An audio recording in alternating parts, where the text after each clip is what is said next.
Good morning, everyone. Welcome to the new week and the macro snapshot. We are Monday, September the 29th, 2025, reporting this in the morning as always. So let's just have a quick look and see where we're at. We don't have a huge amount of data in the next day or two.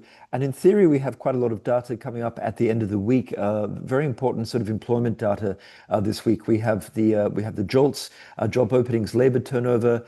We have the obviously initial jobless claims on Thursday. We have the ADP private employment report. We have ISM sort of manufacturing, which will have the employment construct. And of course, then at the end of the week, in theory, we have non-farm payrolls. But this, we may not get actually a lot of this, especially the non-farm payrolls number, if the government shuts down. And the government is, in theory, possibly scheduled, potentially, to shut down tomorrow, so the end of the month. And it's not at all certain that that will immediately sort of be reopened. There's negotiations going on today between Trump and the Democrats. Let's see what happens, basically. So that's something, and historically, there has been precedence that, remember that the Bureau of Labor Statistics, it does require government funding to function. And if the government funding is not there, it will shut down potentially for a week or two or three. And that could mean, firstly, that the data may be delayed, which is a problem for the Fed. And secondly, that the quality of the data may be less than usual. And already we've been having some problems with the quality of the data, just because people haven't had enough time to sort of analyze the data and collect it and whatnot. So the point is that as we go into this very important period, as we get the last quarter of the year, it could be that the Fed is getting either delayed data or poor quality data. So that has potentially some sort of effects on the October meeting. Just talking about the Fed, a couple of things. We're getting Hammack here. She's more on the, just some comments from the Federal Reserve, one of the governors. Beth Hammack is quite hawkish, probably one of the most hawkish. She's essentially been saying, what she's saying is seeing emerging signs of fragility. That's probably, one reason to be cutting rates.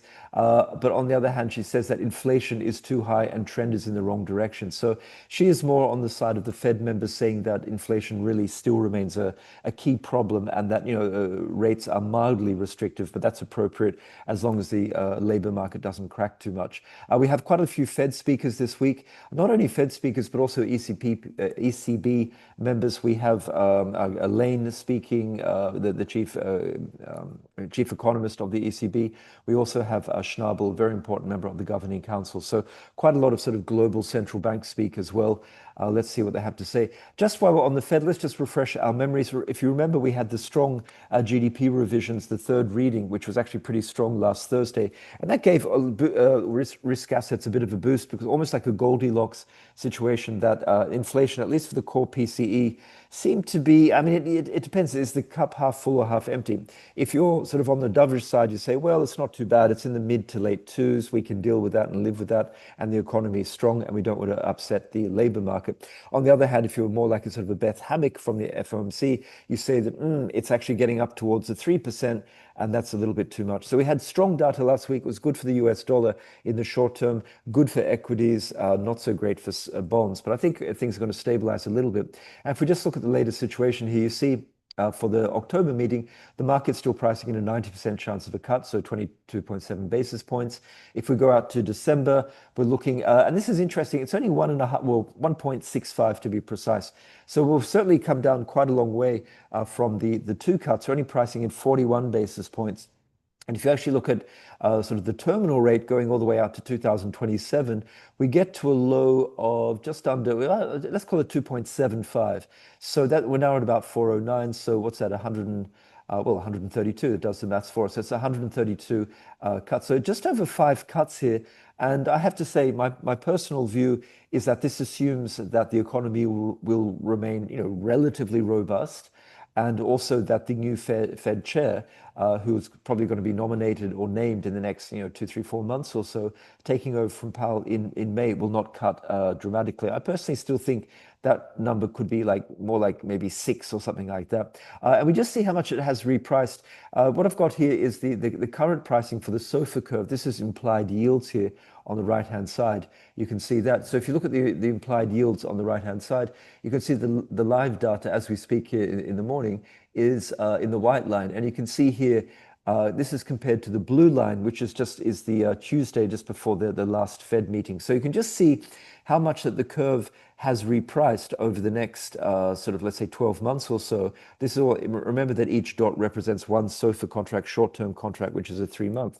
And so you can see here that essentially going out from, well, basically January of 2026, you can see here just the change going all through 2026 and even into 2027, that the curve is priced upwards. So that's more hawkishly to the tune of, depending which contract, about 10, 15, 20 basis points or so. So the market has taken out, at least a half a cut and potentially even almost up to a full cut in, as we go out to 2027. So what's going to be quite interesting, any weaker data in the labor market, if we get labor market data this week, but let's assume we get it. If we get weak ADP, ISM services, payrolls, JOLTS number, if all that does continue to show a weakening labor market, this white line is going to go back down as the market reprices in the dovishness. On the other hand, if the labor market data remains very robust and signals that the employment situation is strong, to be honest, this could actually creep up a little bit, especially maybe that sort of December 25 dot that could push up a little bit, maybe early 26. So this zone around here, late 25, early 26, that could push up. I'm not sure how much that's going to change in 2026, late 26 and late 27. But that's going to be something definitely interesting to be looking out for.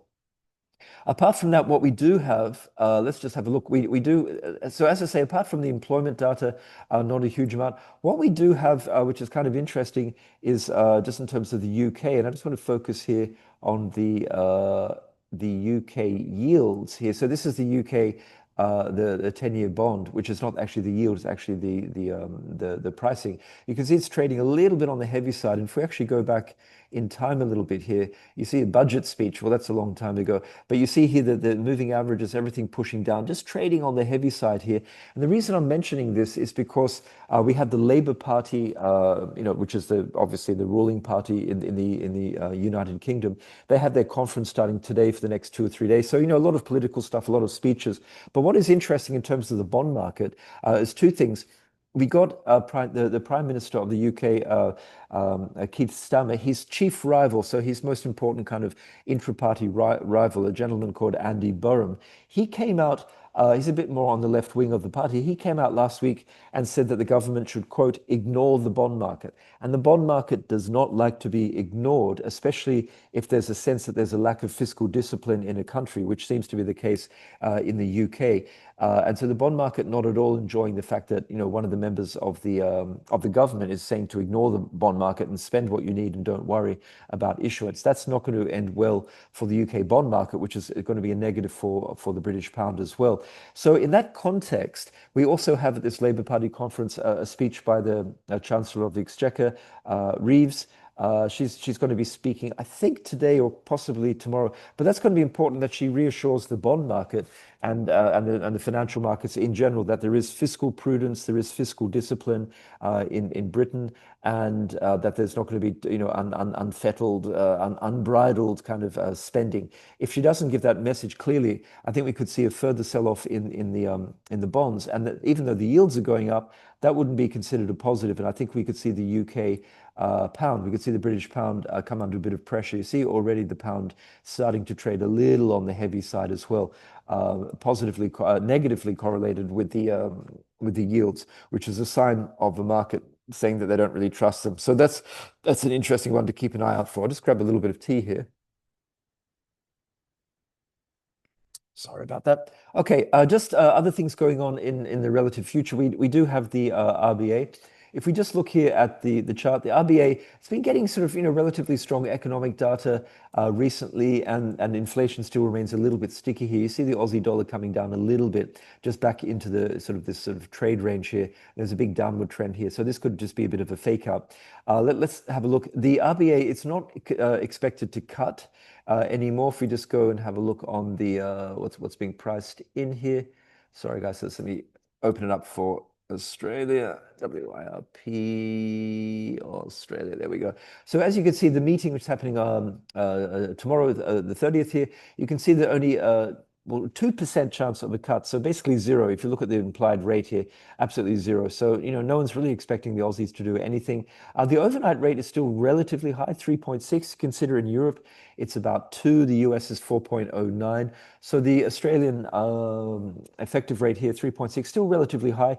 But the Reserve Bank of Australia at their last statement indicated that they thought the economy was relatively robust, and they were still a little worried about sticky inflation. So a cut today would be a big surprise. As you can see here, the markets, not for the next few meetings. It's not really pricing any cut until February. Keep in mind that January, December, January is summer over there. So that's a big holiday. And so you see here, there's no meeting between the 9th of December and early February. So about a 6 or 7 week gap there. So a lot can happen. So the market, if the economy were to deteriorate or inflation were to sort of drop substantially, this could be repriced a little bit more aggressively, a little bit more dovishly. But at the moment, nothing expected today. So I suppose, obviously a cut would be a huge surprise. And let's keep an eye out for the on the statement, of course. I just want also on Monday just catch up here with the commitment of traders to see for positioning, especially for sort of commodities and whatnot. So we see here oil, nothing too crazy here on oil. As you can see on the week, sort of relatively unchanged. So see here the key down below latest and the second latest week here. So you see that oil still trading on the heavy side. And if we just actually look at the oil chart here, which we'll do in a second, look at a few charts here. There was some talk of a little extra sort of output by Moldova and pipelines, but I don't think it's really important. The important thing here for oil is that the global economy seems to be okay without sort of ripping too high. And you see here, there was a big rejection here along Doji at the 200-day moving exponential moving average here, and just trading, just finding it very hard to push above this 100-day moving average seems to be the key one. Pushing out, there's a lot of resistance here, trading super heavy, but in the range. And again, I'm not saying this is going to collapse because I think the global economy seems to be reasonable. Excuse me. So it wouldn't surprise me if oil, I'm not expecting oil to go down to the 50s, 60s and 50s here, but, could it go down to, let's say, 62 and a quarter down there somewhere? Absolutely, just to keep in that trading range. Just while I've got some of the charts up here, if we look here at the dollar index, you can see the dollar again had a bit of a pop out. So you see here on that stronger GDP and a run of fairly good data and relatively sticky inflation. You can see here that the dollar was a little bit oversold. I think there's a bit of a short squeeze, but already starting to roll over a little bit and still barely above the 50-day EMA here, just trading still on the heavy side. Of course, if we get strong data this week in the employment sector, maybe that could, sort of at least trade sideways or head up. Let's keep on having a look at that. Just looking here at the Japanese yen, we have the yen, which is starting to trade better against the US dollar. So again, this was a bit of a sort of a technical level here. The US dollar popping out above all these moving averages, but now sort of giving some back. Is that the US dollar? Is that the yen? There were some comments over the weekend from a member of the BOJ board, essentially saying that conditions were, approaching perhaps to normalize, which is kind of code for potentially hiking interest rates. We also have the leadership contest for the LDP, Liberal Democratic Party, coming up in the next week or so. So that's got to be interesting because some of those candidates are a little bit more sort of fiscally conservative than others. So that's going to have implications for the debt and deficits and the BOJ, but maybe more on that later in the week. Another chart, which is pretty crazy, just looking at it, is gold. Just looking on the spot price. I mean, I don't know what to say here. Gold just, had a tiny, retracement, sideways consolidation for 24 hours, and boom, immediately bought up again. So again, well above all the moving averages. Not much to say there. Gold just continues to rip higher. Silver, again, similar kind of thing. Although the silver chart showing a few signs of, a little bit more tentative sort of price action here. This is starting to get a little vertical, echoes of being a little parabolic here. We shall see. But as long as gold is going up, silver as well, it's cleared this barrier here about $44. That was a historical level.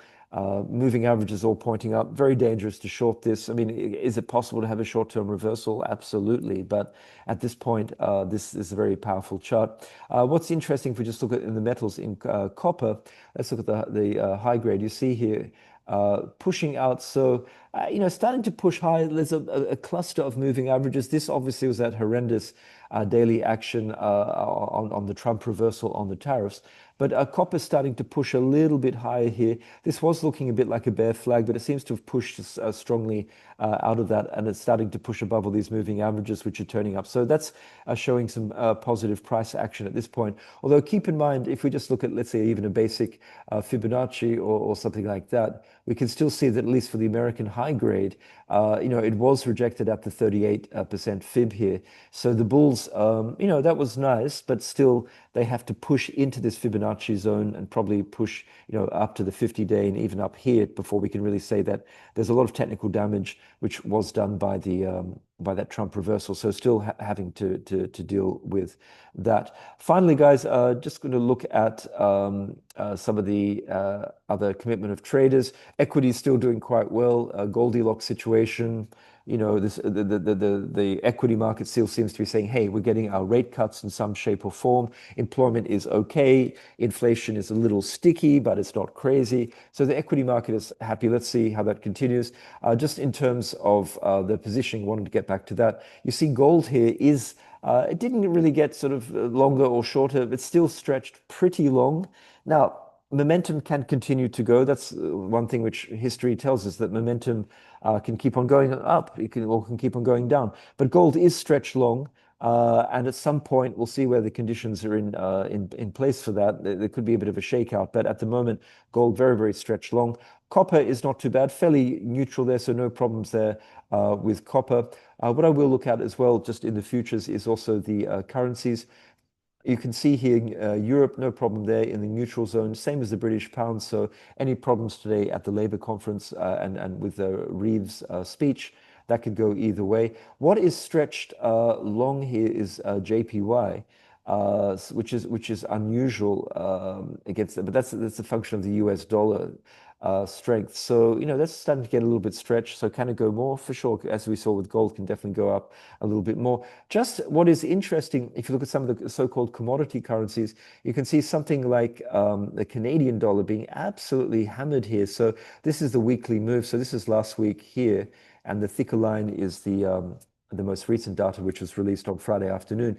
You can see that the Canadian dollar very, very oversold here. Everyone's very pessimistic. To a similar degree, similar thing here with the Australian dollar and the New Zealand dollar. So all of these commodity currencies are really oversold here, but especially the Canadian. We know that the Canadian economy has been weakening.